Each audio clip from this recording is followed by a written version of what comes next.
Assalamualaikum warahmatullahi wabarakatuh. Waalaikumsalam warahmatullahi wabarakatuh. Harta adalah amanat dan akan kita pertanggungjawabkan. Allah melebihkan rezeki sebagian kita dari yang lain agar kita saling tolong menolong, bantu membantu. Nabi janjikan, siapa yang meringankan beban saudaranya muslim di dunia, Allah akan meringankan bebannya di akhirat nanti.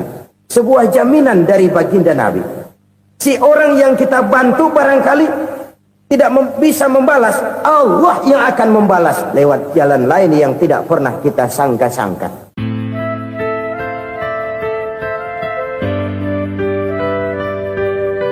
Selalu berusaha menyimpan sesuatu yang bisa membawa manfaat, baik untuk dirinya, untuk anak cucunya, maupun untuk keluarganya, untuk masa kini dan masa depannya.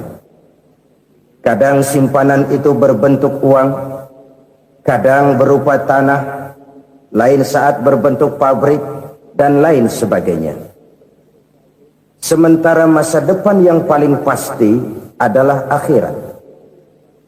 Jika untuk masa depan dunia kita rela memeras keringat, membanting tulang, pergi pagi dan pulang petang, menyimpan uang, menyimpan tanah, menyimpan pabrik, pernahkah kita merenung jika satu saat kiamat datang, kita dibangkitkan dari kubur masing-masing, berdiri di padang mahsyar untuk mempertanggungjawabkan seluruh kegiatan hidup kita di dunia ini? Lalu kita akan menuju ke alam akhirat.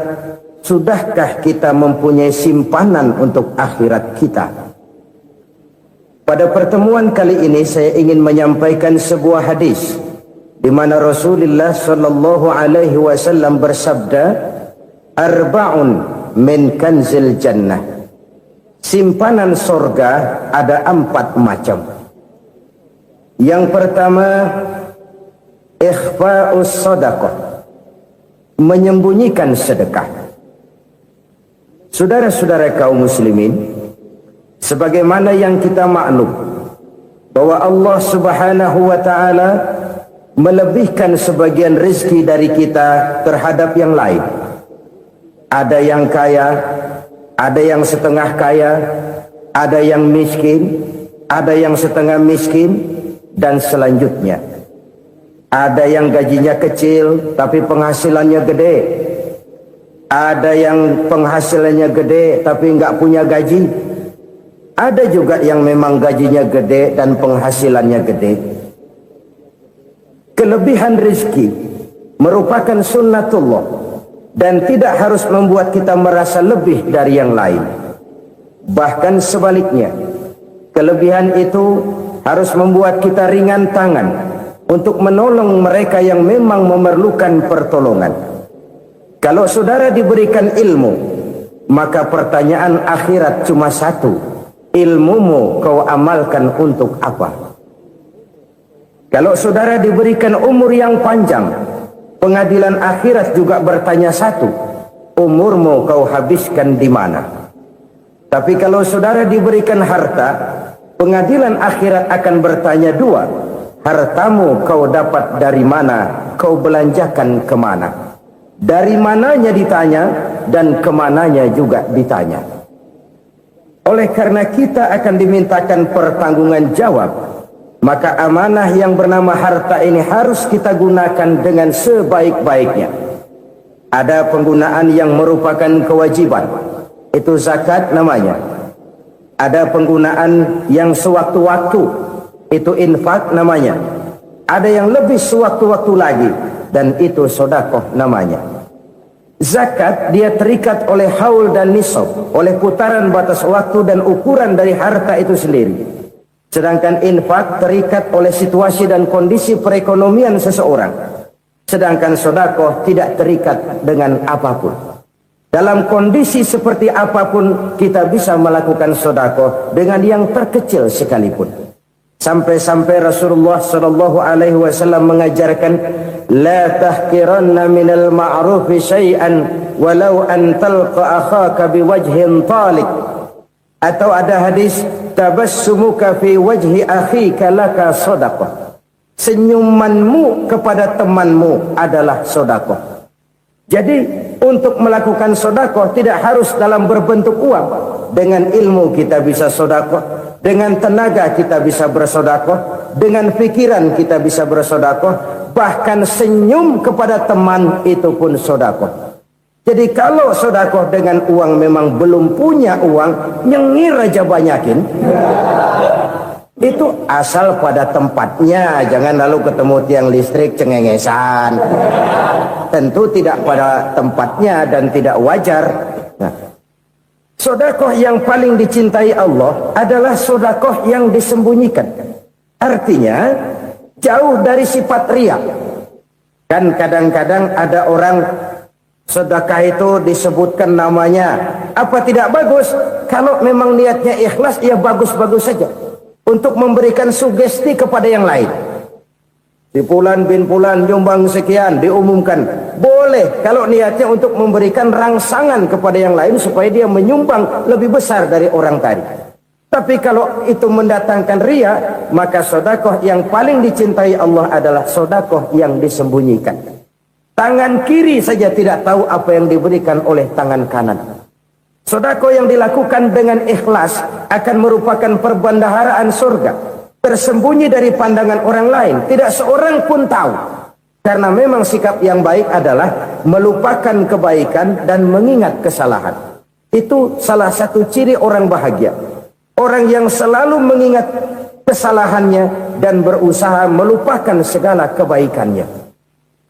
Kalau dia akan berada kebaikan, dia tidak bisa ikut, dia merasa rugi karena dia merasa belum pernah berbuat baik.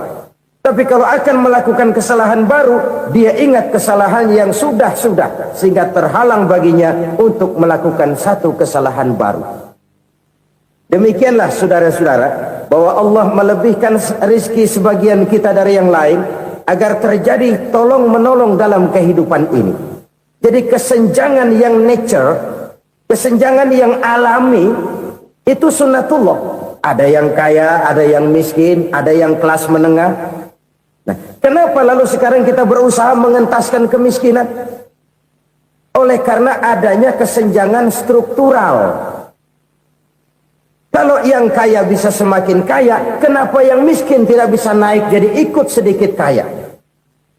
Sebab pada dasarnya Islam adalah agama yang sejak turunnya sudah berupaya memerangi kemiskinan. Bahkan dikatakan kemiskinan itu mendekatkan kepada kekufuran.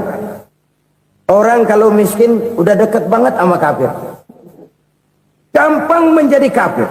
Berapa banyak saudara-saudara kita yang oleh karena soal perut, oleh karena soal materi, terpaksa meninggalkan dan menanggalkan akidahnya. Menjual petunjuk yang diberikan Allah dengan kesenangan dunia yang cuma sebentar ini. Na'udzubillah, summa na'udzubillah. Jadi makin kita sembunyikan satu sedekah, semakin banyak perbendaharaan kita di surga. Sedekah yang paling dicintai Allah adalah sedekah yang disembunyikan. Malahan ada seorang sufi, dia punya kebiasaan kalau pergi sholat Jumat dia bawa uang, itu uang dia taruh di bawah tikar masjid. Dia niat sedekah kepada siapa saja yang nemuin itu duit. Maksudnya apa? Supaya yang nemuin nggak tahu siapa yang punya duit. Demikian dia saking ingin menyembunyikan sedekahnya. Karena sifat riya itu bisa memakan amal kita sendiri. Riya itu termasuk menyebut-nyebut kebaikan kita. Orang yang suka nepuk dada, sedikit-sedikit ngitungnya kalau nggak gua. Tuh kalau nggak gua tuh yang belas itu kalau nggak gua. Iya kalau nggak lu kenapa emang? Orang yang suka menepuk jasa, tuh biasanya memang begitu saudara-saudara. Kalau perang lagi berkecamuk, orang nggak sempat ngaku jadi pahlawan. Tapi begitu perang selesai, yang kagak kenal bedil ngaku pahlawan, mas. Itu sesuatu yang biasa. Oleh karenanya, orang-orang yang ikhlas dalam bersedekah, disembunyikannya sedekah itu Allah cinta betul. Malahan ada hadis memberikan jaminan, inna shadaqatal mar'il muslimi tazidu fil umri wa tadfa'u mitatas su'i. Sesungguhnya sedekahnya seorang mukmin tazidu fil umri, bisa menambah umur panjang, wa tadfa'u mitatas su'i, dan menyelamatkan manusia dari mati secara su'ul khatimah. Jadi siapa yang kepengen panjang umur, banyaklah sedekah. Yang bosan hidup, pelit terus. Sedekah menambah panjang umur dan menyelamatkan manusia dari mati secara su'ul khatimah. Pak, katanya umur itu nggak bisa ditambah, nggak bisa dikurangin. Kapan? Kalau ajal sudah datang. Fa idza jaa ajaluhum la yastakhiruna sa'atan wa la yastaqdimun. Kalau ajal datang tidak bisa dimajukan, tidak bisa dimundurkan. Itu kalau ajal sudah datang. Tidak bisa lagi umur ditambah dikurangi, sudah datang. Tapi kalau belum datang, itu kan haknya Allah. Mau ditambah, mau dikurangi, hak prerogatif Allah. Sebagai pencipta manusia, Allah Maha Kuasa dan Maha Mampu. Sedekah ini menambah panjang umur dan menyelamatkan manusia dari mati secara su'ul khatimah. Itu orang mati kan sama ya, kondisinya mati, nggak nafas. Tapi hakikat mati kan lain-lain.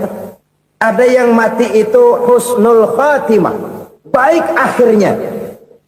Misalnya lagi ngaji mati, lagi sholat mati, lagi sedekah mati. Ini yang dinamakan dengan husnul khatimah, baik di akhirnya. Sebaliknya ada yang su'ul khatimah, jelek di akhirnya. Ini yang jadi catatan akhir. Lagi nyekek botol, mampus. Lagi banting kartu, modar. Su'ul khatimah, jelek pada akhirnya. Sedekah menyelamatkan manusia dari mati secara su'ul khatimah. Dan kita semua kepengen mendapat husnul khatimah, jauh dari su'ul khatimah. Oleh sebab itu yang bisa menyelamatkan kita dari penyakit itu antara lain adalah sedekah yang disembunyikan, yang dikerjakan dengan ikhlas karena Allah, tidak karena kepengen dipuji orang, tidak karena ingin dikatakan orang pemurah. Sebab orang dermawan itu orang yang memberi tanpa harus diminta.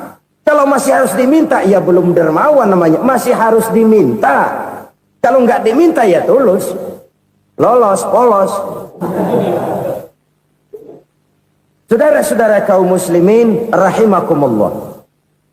Harta adalah amanat dan akan kita pertanggungjawabkan. Allah melebihkan rizki sebagian kita dari yang lain agar kita saling tolong menolong, bantu membantu. Nabi janjikan siapa yang meringankan beban saudaranya muslim di dunia, Allah akan meringankan bebannya di akhirat nanti. Sebuah jaminan dari baginda Nabi.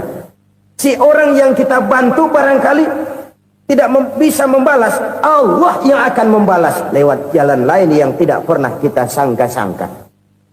Ada orang tanya, Pak, ini ada orang nyumbang masjid sambil marah-marah, bagaimana? Saya bilang sumbangannya aja ambil, marahnya jangan. Marahnya jangan diambil, itu urusan dia. Saudara-saudara kaum muslimin rahimakumullah. Umat Islam ini kan umat yang punya potensi besar. Kadang kita merenung, kenapa kadang-kadang pembangunan masjid kok lambat sekali? Kalau hotel hari ini peletakan pertama, bulan depan peresmian. Supermarket hari ini peletakan batu pertama, minggu depan peresmian. Tapi kalau sudah yang namanya masjid, kadang-kadang peletakan batu pertama sekaligus jadi batu terakhir. 3 tahun, 4 tahun, campur nebar jalak di jalanan, duit dijaring kayak ikan sepat. Apa tidak ada orang Islam yang kaya? Banyak. Apa tidak ada pengusaha muslim yang jadi konglomerat? Ada. Lalu yang belum banyak itu yang komit terhadap nilai-nilai agamanya. Akhirnya kita jatuh jadi umat yang lemah. Belum ada pengusaha konglomerat muslim buka pabrik super mie cap beduk misalnya, umpamanya. umpamanya, atau pabrik kecap, cap sorban, supaya identitas keislamannya sedikit kelihatan. Kita jatuh jadi umat yang lemah karena potensi tidak terinventarisir dengan baik. Kita ini ibarat kompor yang cuma matengin nasi orang lain. Potensi kita dimanfaatkan oleh orang lain. Ukhuwah Islamiyah kita baru terbatas kepada silaturahmi. Ukhuwah di bidang ekonomi kita lemah, ukhuwah di bidang kebudayaan kita lemah, apalagi ukhuwah di bidang politik kita lebih rapuh lagi. Padahal ukhuwah itu adalah totalitas kehidupan manusia, menyangkut ipolek sosbud, memerlukan nilai-nilai ukhuwah.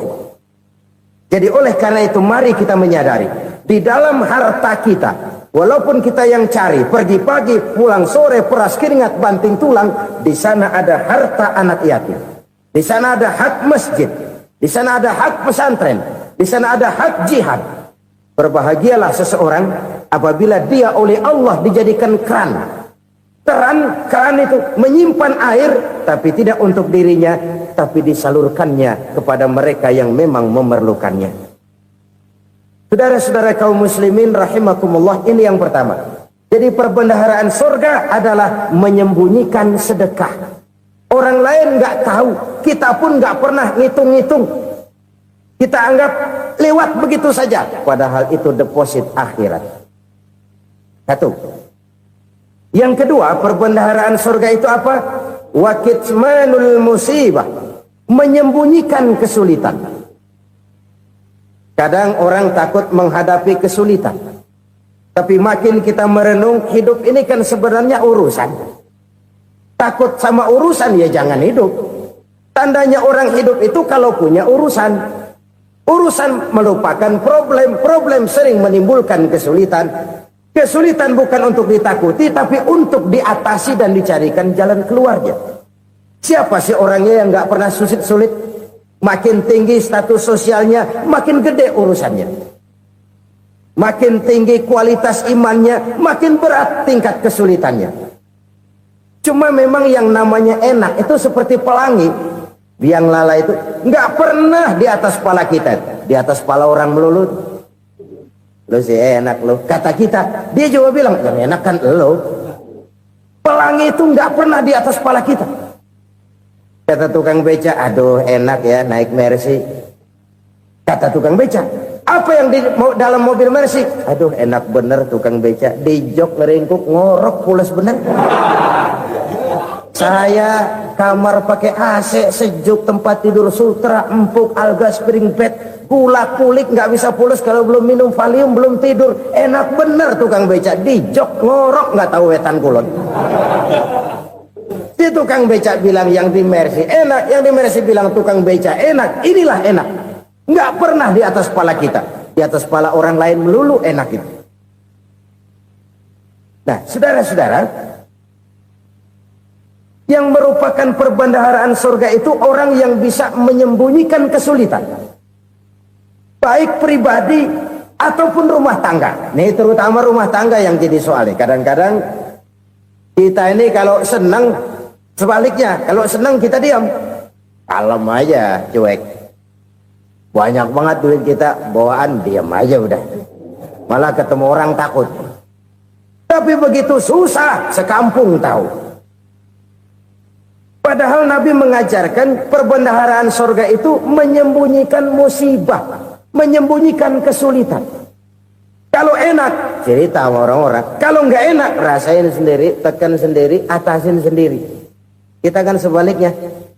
Tenang kita diam, asal lagi susah, paling tidak kita nyari teman buat cerita kesusahan. Siapa orangnya yang nggak pernah susah?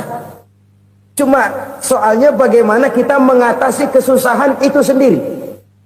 Begitu juga misalnya kalau orang sudah berumah tangga, itu orang tuanya harus menjadi tempat dia cerita yang enak-enak saja.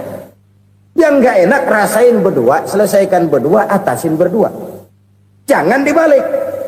Asal senang diam, giliran susah saja. Maknya laporan. Terbalik.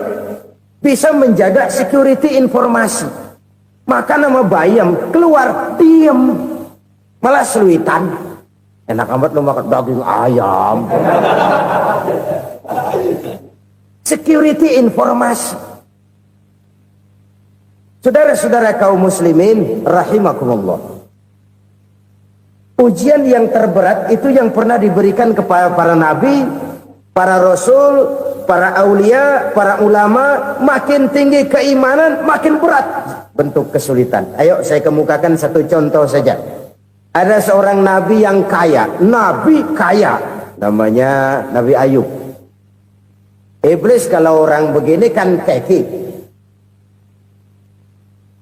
Ibadahnya rajin, kaya. Nih yang kayak begini susah digodain. Kalau ibadahnya rajin, miskin, kali bisa disogok. Sini imannya mantap, ibadahnya rajin, kaya, nabi lagi. Oh, tapi namanya iblis nggak kurang akal. Laporan, Tuhan, kenapa Les? Ya ini bahasa saya, bahasa Qurannya sih nggak gitu. Itu hambamu yang namanya Ayub, dia rajin ibadah cuma karena dikasih kaya aja. Coba kasih miskin dia, berhenti dia sembahyang. Ah, kamu bisa aja. Saya tahu Ayub itu hambaku yang ikhlas. Saya buktiin Tuhan, silahkan. Dibuktiinlah, iblis turun ke alamin. Yang mula-mula dia lakukan, dia rusak sawah ladang Nabi Ayub. Dia binasakan binatang ternak Nabi Ayub. Sehingga dalam waktu singkat, jatuhlah Nabi Ayub dari orang paling kaya jadi orang paling miskin. Beliau masih ibadah di mihrab dalam masjid. Datang iblis. Saudara Ayub, ya. Lagi ngapain? Ibadah. Nyembah Allah, nyembah Allah. Oh, percuma. Kenapa? Tuhan yang ente sembah nih, dia udah bikin miskin ente. Sawah ladang ente hancur lebur, binatang ternak binasa. Sekarang ente jadi orang paling miskin. Ngapain nyembah Tuhan kayak begitu? Tekor. Udah berhenti dah ibadah, berhenti ibadah. Ini iblis sama Tuhan laporannya lain, yang dikerjakan kepada Nabi Ayub juga lain. Benar begitu iblis kata Nabi Ayub? Iya, sawah ladang saya habis, buras. Binatang ternak saya binasa, binasa. Saya miskin, bangpak. Apa jawab Nabi Ayub? Bukan innalillahi, ya ini hebat. Alhamdulillahillazi a'tani wa akhza minni. Segala puji bagi Allah yang telah memberikan harta kepada saya dan sekarang mengambilnya lagi. Alhamdulillah. Allah yang ngasih, Allah yang ambil. Itu mah urusan Allah. Iblis cuman ibadah jalan terus, sujud lagi Nabi Ayub. Iblis seleher gondok banget. Dasar Nabi nggak mempan dia apa-apain. Miskin malah alhamdulillah. Allah yang ngasih, Allah yang ngambil. Jadi kalau kita tidak komit, kita tidak terikat kepada kaya, miskin, senang, susah, apa yang bisa bikin kita susah? Jadikan kekayaan, kemiskinan, jadikan senang, susah sebagai anak buah yang bisa kita atur. Jangan kekayaan ngatur kita, jangan kemiskinan ngatur kita. Kita yang harus mengatur mereka. Senang, susah, kaya, miskin, bahagia, sengsara, jadikan itu anak buah yang bisa kita atur. Kalau sekarang kita kaya, lain saat boleh jadi kita miskin, semiskin-miskinnya. Allah yang ngasih, Allah yang ngambil. Tenaga mana yang bisa menghalangi? Ibadah jalan terus. Iblis makin gondok. Dasar Nabi loh. Akhirnya apa? Nabi Ayub dikerjain, diberikan penyakit. Demikian fatal penyakitnya. Bayangin, udah miskin, sakit. Masya Allah. Miskin, sakit. Sakitnya nggak lama, kira-kira 16 tahun. Istrinya 3, 2 mental minta ceraiin. Ngerawatin laki bengek begini. Senang belum tentu, susah udah pasti nih. Cerai aja, cerai dah. Cerai. Tinggal satu Siti Rahmah yang setia menemani beliau. Sesetia-setianya hati perempuan. Satu saat Siti Rahmah bilang, "Bang, iya, abang kan Nabi bang. Lalu namanya Nabi kan doanya jarang meleset bang. Maksud kamu minta kenapa sih sama Tuhan biar abang sembuh? Baik dah bang. Itu Rahmah. Iya. Saya sakit berapa tahun sih dah? 16 tahun bang. Sebelum ini saya sehat berapa tahun? Ya kira-kira 60 tahun bang. Nah coba ente banding-bandingin Rahmah. Saya dikasih sehat 60 tahun. Dikasih sakit 16 tahun. Sudah nggak sabar. Mau doa kepada Allah minta sembuh. Saya malu. Malu kepada Allah. Diuji dengan yang luar biasa seperti ini. Tidak mengganggu stabilitas kehambaannya. Dia tetap menghamba kepada Allah subhanahu wa ta'ala. Saudara-saudara kaum muslimin rahimakumullah. Kunci menghadapi kesulitan itu apa? Allah jelaskan dalam satu ayat, wa basyiris sabirin alladzina iza asabathum musibah qalu inna lillahi wa inna ilaihi raji'un. Gembirakan orang-orang yang sabar. Siapa mereka itu? Yang apabila mendapat musibah mereka kembali kepada keyakinan dasar. Segalanya dari Allah dan segalanya akan kembali kepada Allah. Ini konsepsi dasar dari sikap muslim dalam menghadapi berbagai kesulitan. Segalanya dari Allah, segalanya akan kembali kepada Allah. Kalau ini sudah kondisi dasarnya, maka kita akan lapang menghadapi kenyataan bagaimanapun pahitnya. Apakah itu namanya miskin, apakah itu namanya sakit, bahkan maut sekalipun. Maut sekalipun. Segalanya dari Allah, segalanya akan kembali kepada Allah. Ini sikap hidup, bukan sekedar ucapan. Kita kadang-kadang menjadikannya sebagai ucapan. Mulutnya sehingga berhenti, innalillahi wa inna ilaihi raji'un, tapi nangisnya terus gerung-gerungan. Bukan itu, ini kesadaran moral. Kalau segalanya dari Allah, segalanya kembali kepada Allah, kan sebenarnya cuma nunggu giliran. Hari ini saya nyembayangin dia, entah hari apa saya disembayangin orang. Hari ini saya antar dia ke kubur, entah hari apa orang nganterin saya ke kubur. Hari ini saya tahlilkan dia, entah nanti kapan orang tahlilkan saya. Segalanya dari Allah, segalanya akan kembali juga kepada Allah. Oleh sebab itu saudara-saudara, kesulitan bukan untuk ditakuti. Kesulitan justru untuk diatasi, dicarikan jalan keluarnya. Dan tidak ada orang yang tidak pernah mendapat kesulitan. Tidak ada. Semakin tinggi status sosial, semakin tinggi kualitas keimanan, semakin besar juga tingkat kesulitan. Hanya saja bagaimana cara kita mengatasinya. Dan Al-Quran menyatakan, inna ma'al usri yusra. Di balik kesulitan itu pasti ada kemudahan. Roda itu berputar. Karena itu Rasulullah sallallahu alaihi wasallam mengingatkan kepada kita, ta'arraf ila Allah fir raha ya'rifka fis syiddah. Ingatlah kepada Allah di waktu kamu senang, supaya Allah ingat kepada kamu di waktu kamu susah. Kalau waktu senang kita ingat kepada Allah, kita susah, Allah tidak akan meninggalkan kita. Tapi kalau waktu senang kita jauh dari Allah, sujud tidak sempat, dengan masjid jauh, ketika senang kita lupakan Allah. Nanti begitu kita susah, Allah lupakan kita. Dan itu menyakitkan. Oleh karena itu orang-orang tua kita dulu bilang, kalau lagi sehat ingat-ingat lu bakal sakit nanti. Kalau lagi kaya ingat-ingat satu saat kita bakal jatuh miskin. Bahkan kalau lagi muda ingat-ingat kita bakal tua. Dan yang terpenting, kalau lagi hidup ingat-ingat kita bakal mati. Saudara-saudara kaum muslimin rahimakumullah. Jadi yang kedua yang merupakan perbendaharaan surga, menyembunyikan musibah.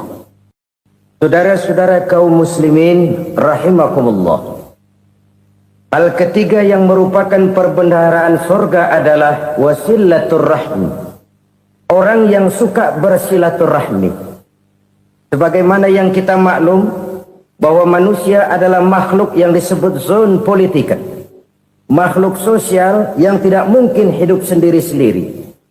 Betapa dan siapapun kita memerlukan orang lain.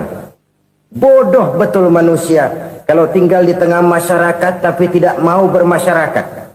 Merasa hebat sendiri, pinter sendiri, gagah sendiri, kaya sendiri. Mungkin kalau mati juga ngubur sendiri. Jangankan kita di sini. Di sorga saja Nabi Adam waktu sendirian bengong melulu, mondar mandir. Allah Allah tegur dalam sepidang. Ya ini kalau bahasa saya. Iya Tuhan, sepi ini nggak ada coret-corekan pisan ini. Diciptakan Siti Hawa, baru anteng Nabi Adam. Itu di surga. Cobalah. Umpamanya saudara tinggal di Jakarta nih. Kayak bener. Apaan aja di Jakarta punya saudara dah. Jembatan Semanggi ambil. Monas, Buntel bawa pulang. Hotel-hotel ambil semua. Cuman tinggal di Jakarta sendirian. Apa enaknya? Betapa dan siapapun kita perlu orang lain. Tidak ada seorang pun yang bisa memenuhi kebutuhan hidupnya secara sendiri-sendiri. Nah, Islam telah menyelamatkan manusia dari ras diskriminasi, mengikat manusia dengan persaudaraan yang berlandaskan kepada akidah. Karena itu dianjurkan bersilaturahmi. Bahkan Nabi menyatakan, "Man arada ayyubsata lahu fi rizqihi wa yunsa'a fi atharihi falyasil rahimah." Siapa yang kepengen diluaskan rezekinya dan dipanjangkan usianya, banyaklah ia bersilaturahmi. Siapa yang kepengen dimudahkan rezekinya, hendaknya ia banyak bersilaturahmi. Kalau banyak teman, kesulitan kan paling tidak ada tempat cerita. Udah susah, sendirian kita pikirin diri, nggak ada tempat tukar pikiran. Cepet banget sama bengek. Dilawan sendiri. Nah, secara makro kita bisa berkata, tidak mungkin ada kemenangan kalau tidak ada kekuatan. Tidak ada kekuatan kalau tidak ada kesatuan dan persatuan. Tidak mungkin ada kesatuan dan persatuan tanpa semangat silaturahmi. Kalau umat Islam mau menang, dia harus kuat. Kalau umat Islam mau kuat, dia harus bersatu. Kalau umat Islam mau bersatu, dia harus membudayakan silaturahmi ini. Bahkan sampai kata Nabi, kalau bisa cari nilai tambah. Apa? Silman koto'ak. Bersilaturahmilah kau kepada orang yang marah denganmu. Masya Allah, indahnya ajaran agama kita.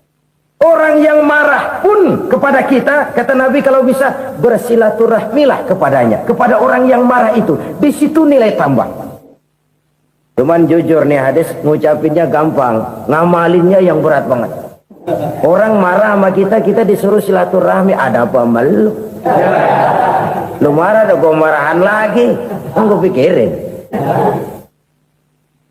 Saudara-saudara kaum muslimin rahimakumullah. Tapi ini yang diajarkan, bahkan ini yang dicontohkan oleh baginda Rasul. Bagaimana begitu mudah, misalnya satu saat Abu Jahal ini ngatur strategi bagaimana bikin Muhammad celaka. Dia gali lubang di depan tempat tidurnya. Dia tutupin daun korma. Terus dia panggil seseorang, ke sini. Kasih tahu Muhammad, pamannya sakit keras, minta ditengokin. Berangkat orang ini ke sana. Muhammad, labbaik. Pamanmu sakit keras, dia minta ditengokin. Baik, saya akan datang menjenguk beliau. Berangkatlah Nabi ke rumah Abu Jahal tanpa prasangka apapun. Abu Jahal udah pasang setil, selimut 3 rangkap setengah dipakai, persis kayak orang meriang. Tapi sembari ngintip dari balik selimut, begitu Muhammad buka pintu, nah masuk perangkap nih. Muhammad jalan menuju tempat pembaringan. Makin lama makin dekat, makin lama makin dekat, makin dekat ke lubang yang dipasang oleh Abu Jahal itu. Dalam hati Abu Jahal, terus dah jatuh, mampus dah lo ini. Mampus lo hari ini. Apa yang terjadi? Malaikat Jibril datang. Muhammad, pamanmu cuma pura-pura sakit. Di depan tempat tidurnya ada lubang perangkap supaya kamu jatuh ke situ. Sudah, kamu pulang. Balik kanan Nabi. Sudah hampir jatuh ke lubang, balik kanan, pulang. Bayangin kecewanya Abu Jahal. Muhammad dikit lagi. Enggak paman, saya pulang aja. Emosi bangun dari tempat tidur, enggak sadar kalau lagi pura-pura sakit. Lompat ngejar Nabi, dia lupa dengan lubang yang dia gali. Pusrak, nyemplung sendiri ke dalam lubang.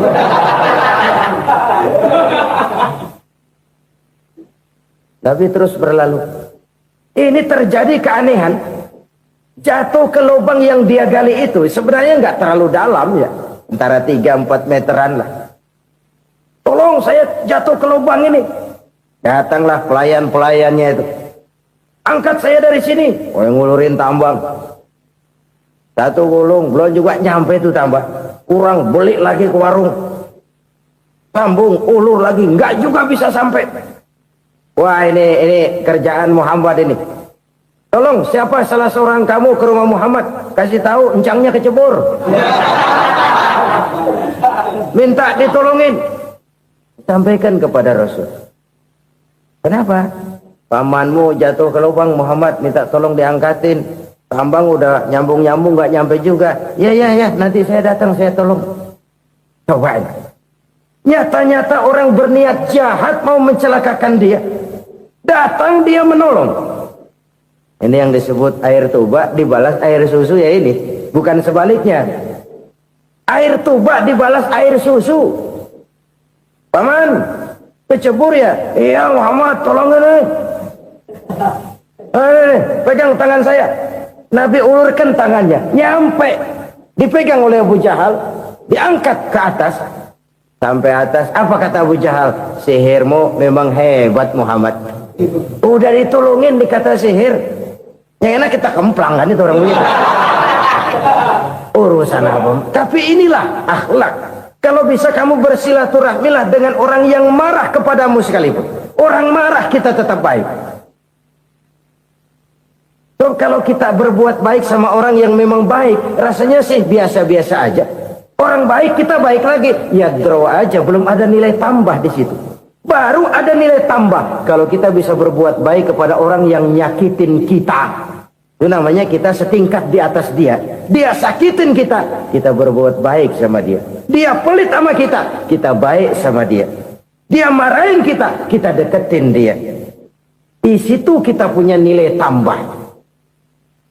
Jadi siapa yang ingin diluaskan rezekinya kata Nabi dan dipanjangkan umurnya, hendaklah ia banyak-banyak bersilaturahmi.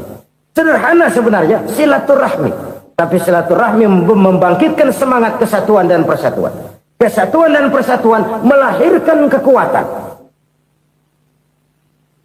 Dalam matematika, 1 ditambah 1 pasti 2. Tapi di tengah masyarakat, 1 orang takut ditambah 1 orang takut, hasilnya jadi 2 orang setengah berani. Kenapa setengah berani? Karena udah berdua. Tadi pan takut sendirian. Kalau dia kumpul turu-turu takut lah jadi berani. Kita yang lemah, kita yang tidak berdaya, kita yang miskin, kalau mau kompak bersatu, apa yang nggak bisa kita kerjain? Apalagi tinggal di kota besar, pilihan cuma 2, bertahan atau minggir. Bertahan atau minggir. Untuk bisa bertahan harus mampu bersaing. Untuk mampu bersaing harus punya keahlian. Keahlian harus ditunjang dengan pendidikan. Ditambah oleh kekompakan sebagai umat. Udah miskin mencar mulu, orang injek kita. Orang nggak pandang urusan apa malu. Oleh karena itu silaturahmi pada hakikatnya merupakan roh dari ukhuwah yang diajarkan oleh agama kita. Bagaimana Islam menyelamatkan masyarakat manusia dari ras diskriminasi, mengikat manusia, dan tidak ada persaudaraan yang lebih indah selain persaudaraan yang diikat dengan nilai-nilai akidah. Sepanjang orang di jalan Allah, itulah saudara kita. Keluar dia dari jalan Allah, selesailah persaudaraan sampai di situ. Karena itu, kalau ingin menyimpan sesuatu di surga, banyaklah bersilaturahmi. Datang ke rumah ini, datang ke rumah itu, dan lain sebagainya. Itu simpanan kita di akhirat nanti. Ini yang ketiga.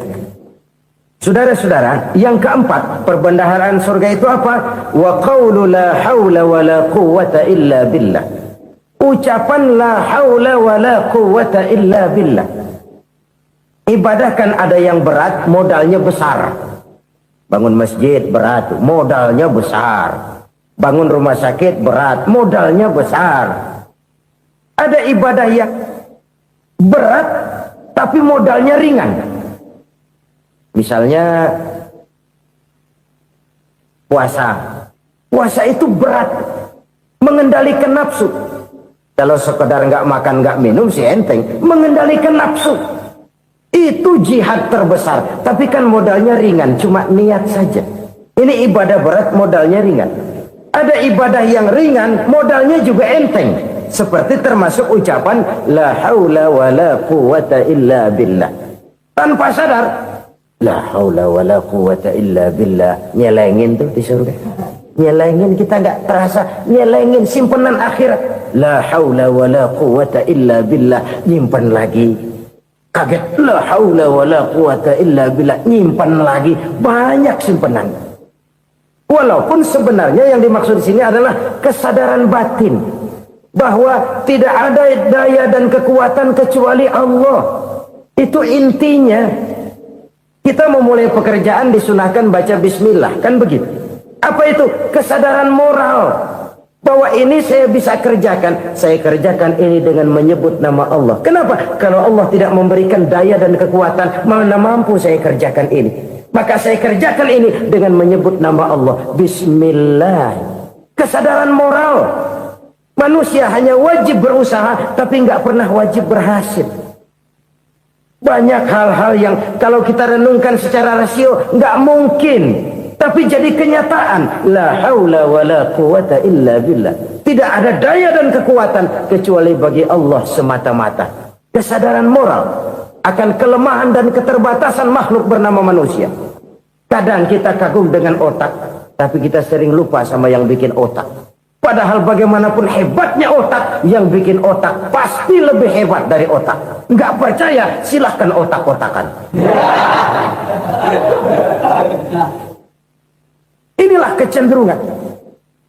Kita kagum dengan pesawat-pesawat mutakhir, bukan main, besi gede banget terbang itu.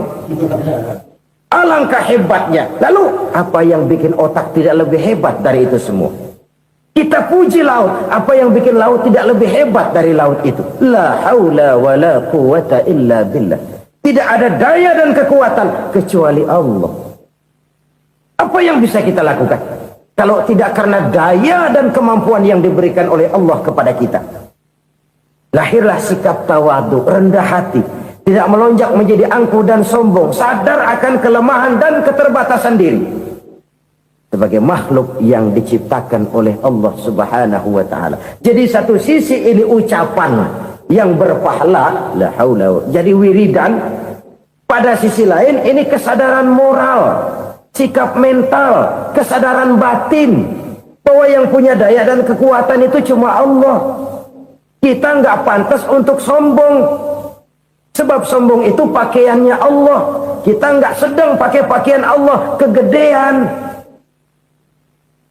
Dan makin kita renungi, makin terbentur. Apa sih yang bisa kita sombongin? Kita mau sombong apa? Kaya, pintar, itu kan semua relatif. Di atas langit masih ada langit lagi. Jadi oleh karenanya, marilah kita menyadari, manusia hanya wajib berusaha, tapi tidak pernah wajib berhasil. Yang berusaha saja tidak wajib berhasil, apalagi yang tidak berusaha. Islam bukan agama orang pemalas yang selesai sholat lalu endelohom, nggelenggem ayem-ayem. Tapi Islam bukan agama orang sombong yang setelah berusaha lalu tidak memerlukan Allah. Kita bisa saja bikin proyeksi, tahun sekian kita bakal panen besar menurut perhitungan otak. Tapi ada kejadian lain. Apa? Tikus ngambek. Habis itu dimakanin tikus, panen gagal. Proyeksi rasional gagal oleh tikus-tikus yang ngambek itu. Bisa saja terjadi. Tahun depan kita panen besar, urung. Kenapa? Musim panas panjang. Dan sekarang ini koran-koran bikin berita musim mengalami penyelewengan. Bukan cuma manusia yang nyeleweng sekarang. Musim pakai nyeleweng. Mestinya kan musim hujan udah selesai, masih hujan-hujan juga. Musim. Nah sekarang kita boleh bikin proyeksi, kita bakal panen besar. Tahu-tahu musim panas panjang, sawah retak, air kering. Cari teknokrat yang paling botak, suruh pendekin tuh musim panas. La haula wa la quwata illa billah. Inilah inilah kesadaran moral. Saudara, saya teringat satu saat ada seorang konglomerat. Umurnya ya kira-kira 70-an. Satu saat dia ditanya oleh wartawan, "Pak, umur Bapak berapa sih?" "Ya paling 10 tahun." 10 tahun? 10 tahun? Anak Bapak berapa orang? Satu saja? Satu. Harta Bapak berapa? Ya paling-paling bangsa 7 juta kali. 7 juta? Iya. Pak, kenapa Bapak bohongi saya? Bapak punya buku biografi. Koran-koran, majalah-majalah banyak memuat cerita riwayat hidup Bapak. Saya tahu umur Bapak 70. Kenapa bilang cuma 7 tahun? Saya tahu anak Bapak 8. Kenapa cuma bilang 1? Saya tahu harta Bapak miliaran, mungkin triliunan. Pabrik di mana-mana, bank di mana-mana. Kenapa bilang uang Bapak cuma 7 juta? Nah, kata si konglomerat tadi, "Kamu benar, nak, kamu benar. Umur saya kalau jumlahnya memang 70, nak. Cuman ingat-ingat saya, baru 7 tahun terakhir ini saya sujud. Baru 7 tahun terakhir ini saya berusaha dekat dengan Allah. Saya laksanakan perintahnya, saya jauhi larangannya. 7 tahun inilah rasanya yang ada nilainya di hadapan Allah. Yang 63 tahun matong, kelabu, kelem umur gue. Habis untuk maksiat, untuk munkarat. Maka ketika ditanya tadi, umur saya 7 tahun itu. Oh begitu Pak. Oh iya. Lalu anak Pak. Anak Bapak kan 8. Kenapa bilang cuma 1?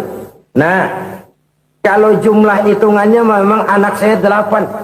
Tapi dari 8 orang ini rasanya cuma 1 nih. Yang bakal jadi buah hati, belahan jantung. Pelanjut cerita, penerus sejarah. Bakal jadi anak soleh yang akan mendoakan saya. Cuma 1 rasanya anak saya ini yang bakal jadi buah hati saya. Besar-besaran saya. Yang akan mendoakan di kubur saya. Yang akan mendoakan di akhirat saya. Yang 7 orang mana? Masya Allah. Yang 1 tenggeng. Yang 1 nyekek botol mulu. Yang 1 nggak karu-karuan.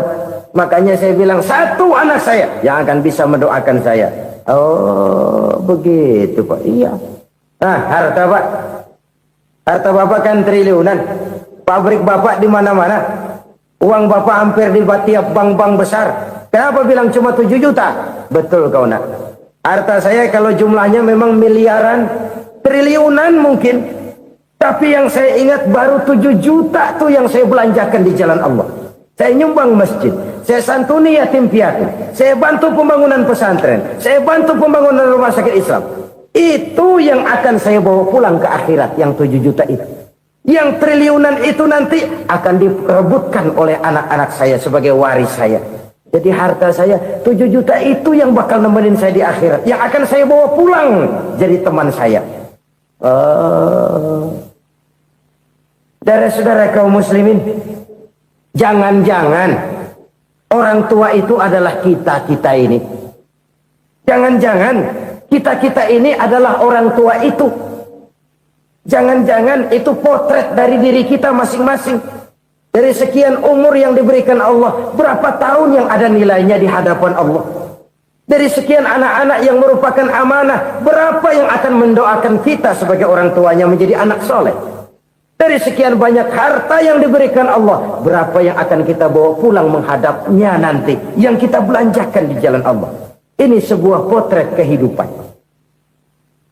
Karena itu kita kembali kepada la haula wa la quwwata illa billah. Kita wajib berusaha, kita wajib berikhtiar. Selebihnya segala daya dan kekuatan hanya milik Allah saja semata-mata. Satu kesadaran batin dari setiap pribadi muslim. Setelah ia berusaha dan berikhtiar, ia menyerahkannya kepada Allah Subhanahu wa ta'ala. Jadi satu sisi ini merupakan wiridan ucapan yang mengandung pahala. Pada sisi lain ini merupakan sikap batin dari seorang muslim di dalam ia menghadapi realitas kehidupan ini. Saudara-saudara kaum muslimin rahimakumullah. Kalau ini kita jadikan satu basis kehidupan, maka ini akan menyelamatkan manusia dari kemungkinan tergelincir menjadi orang yang lupa diri dan lupa darat. Sebab itu Imamul Ghazali berpesan, Jadidis safinah fa innal bahra amiq. wa khuziz zad fa inna safara ba'id wa khaffifil hamla fa innal hamla sadid. Perbarui selalu kapalmu karena lautan sangat dalam. Bawa bekal yang banyak karena perjalanan ini sangat jauh. Ringankan beban karena kebanyakan beban akan menyakitkan. Alangkah indah kalimat ini, alangkah dalam makna yang terkandung di sana. Perbarui selalu kapalmu karena lautan sangat dalam. Apa artinya ini? Jaga mentalmu baik-baik. Pelihara imanmu baik-baik karena hidup penuh cobaan seperti lautan. Kita kalau berlayar di lautan kan kadang-kadang tenang, angin bertiup sepoi-sepoi basah. Jika malam datang bintang gemintang bertabur menghias cakrawala, rembulan memantulkan sinarnya dengan indah. Dalam keadaan begitu berlayar enak, tapi lain saat ombak menggunung, halilintar menyambar, angin topan bertiup. Berapa banyak sudah saudara-saudara kita yang tenggelam di lautan dunia tanpa sadar bahwa dia belum sampai kepada pantai yang akan dituju. Berapa banyak sudah saudara-saudara kita yang tenggelam di lautan dunia ini tanpa sempat bangkit lagi. Dia menyangka sudah sampai kepada tujuannya. Hati-hati kapal jangan sampai bocor karena lautan sangat dalam. Iman ini jaga baik-baik karena hidup penuh dengan ujian. Wa khuziz zad fa inna safara ba'id. Bawa bekal yang banyak karena perjalanan sangat jauh. Saudara mau ke Bandung, bawa duit. Saudara mau ke Surabaya, banyakan lagi duitnya. Saudara mau ke Mekah, gepokan, iketan tuh duit nggak lembaran lagi. Makin jauh perjalanan, makin banyak bekal yang harus kita bawa. Kalau saudara dari Jakarta mau ke Surabaya, kagak bawa duit berangkat juga, itu sih bukan berani namanya, nekat. Sampai Surabaya belum tentu, sengsara di jalan udah pasti. Kenapa? Nggak bawa bekal berangkat. Sama juga kita nih, misalnya belum sempat sembahyang, mati. Waduh, berani banget orang. Belum punya bekal, mati. Sengsara di jalan. Atau bekal tidak cukup. Dari Jakarta saudara mau ke Surabaya, bawa duit 500 perak. Paling jauh Cikampek nyampenya itu. Paling jauh itu. Antara jauhnya perjalanan dengan bekal yang saudara bawa tidak seimbang. Hidup ini perjalanan panjang. A walking tour. Dimulai dari alam arwah. Sebelum jasad diciptakan, roh diciptakan lebih dulu. Dari situ pindah ke alam rahim. Dari alam rahim pindah ke alam dunia. Dari alam dunia pindah ke alam barzah. Baru menuju akhirat. Satu perjalanan panjang. Kalau bekal tidak bawa, sengsara di jalan. Bawa bekal yang banyak karena perjalanan ini sangat jauh. Wa khaffifil hamla, ringankan beban karena beban itu cuma akan menyulitkan. Kalau bekal itu sih keperluan, tapi beban nggak kita perluin, cuma ngeberat-beratin. Apa ini beban? Dosa. Kecurangan, kebatilan, kezoliman, ketidakadilan, kesewenang-wenangan. Itu akan jadi beban kita di akhirat. Alangkah celakanya, perjalanan panjang, bekal tidak bawa, beban kelewat banyak, alamat sengsara di jalan. Pahala tidak ada, dosa berlipat ganda. Na'udzubillah, summa na'udzubillah. Kalau kita rangkum nasihat Al-Ghazali dengan kisah si konglomerat tadi, kita akan mengambil kesimpulan. Pertama, bekal terbaik dalam menghadapi gejolak kehidupan ini tidak lain adalah iman. Yang kedua, pahala dan dosa. Dua hal kontroversial. Pahala adalah bekal, dosa adalah beban. Tapi kita sekarang kan tidak begitu terangsang kepada yang abstrak. Orang berlomba mencari yang konkret-konkret saja. Yang real. Kalau memang dosa, benjol dong. Kira-kira begitu. Kira-kira begitu. Persis orang Yahudi dulu. Orang Yahudi itu kan pernah minta kepada Nabi Musa. Ya Musa, lan nu'mina laka hatta narallaha jahrah. Musa, kami nggak bakal mau beriman kepada Allah kalau belum kami lihat Allah ada nongkrong di depan kami. Kalau memang Tuhan ada, taruh dong di depan kami. Mau yang konkret-konkret saja. Kalau memang dosa, benjol dong. Kalau memang pahala, berasa dong. Orang terangsang kepada yang real, yang konkret-konkret saja. Karena itu, untuk mengejar dosa orang mau bayar. Tapi untuk mengejar pahala, walaupun tidak bayar, orang segan. Ini yang dikatakan oleh Nabi, kamu mengharapkan ke surga, tapi kamu berat melaksanakan sesuatu yang bisa membawa kamu ke surga. Kamu ingin jauh dari neraka, tapi tiap saat kamu lakukan perbuatan-perbuatan yang justru menjerumuskan kamu ke neraka. Idda'aitum an-najata minan nar wa ramaitum fiha anfusakum. Kamu ingin selamat dari neraka, tapi kamu lemparkan diri kamu ke neraka. Kamu ingin masuk surga, tapi berat sekali kamu melakukan perbuatan-perbuatan yang bisa menyampaikan kamu di surga. Saudara-saudara kaum muslimin rahimakumullah. Jadi hal keempat yang merupakan perbendaharaan surga adalah la haula wa la quwwata illa billah. Satu sisi ini merupakan ucapan yang memperberat timbangan akhirat. Pada sisi lain ini merupakan sikap hidup seorang muslim. Kesadaran batin yang sangat dalam bahwa tidak ada daya dan kekuatan kecuali Allah. Dan itu kita simbolkan pada saat memulai pekerjaan dengan Bismillah, dengan menyebut nama Allah. Satu kesadaran moral, saya hanya bisa melakukan ini karena diberikan daya dan kekuatan oleh Allah. Lahirlah sikap tawadu, rendah hati, tidak melonjak menjadi angkuh dan sombong.